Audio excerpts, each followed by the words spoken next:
Opposition party Dayakar Rao గారికి చెప్పేది ఒకటి, నాకు పౌరసత్వం రాకుండా అడ్డుకొని నువ్వు నా చేతిలో ఓడిపోయి అదృష్టాన్ని పోగొట్టుకున్నా, నా వారసత్వమైనటువంటి నా కోడలు నీ మనవరాల కంటే చిన్న వయసులో ఓడిపోయే దురదృష్టం అనేది నీకు కలిగింది అని నేను చెప్తున్నా ఈ సమయంలో. మరి ఇప్పుడు రిటైర్మెంట్ తీసుకుంటారా?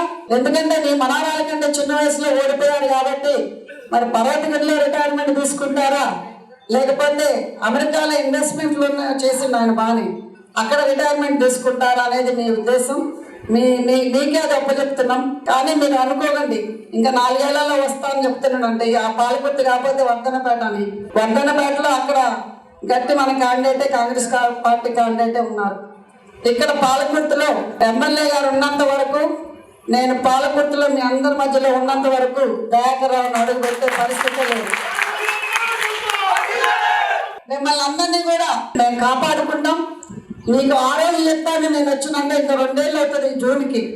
2 ఏళ్ల క్రితం మీ అందరికీ చెప్పాను, ఎన్ని కష్టాలు వచ్చినా నేను పాలకుర్తిని వదిలిపెట్టను, నేను మీ దగ్గర నుంచి వెళ్ళిపోను అని.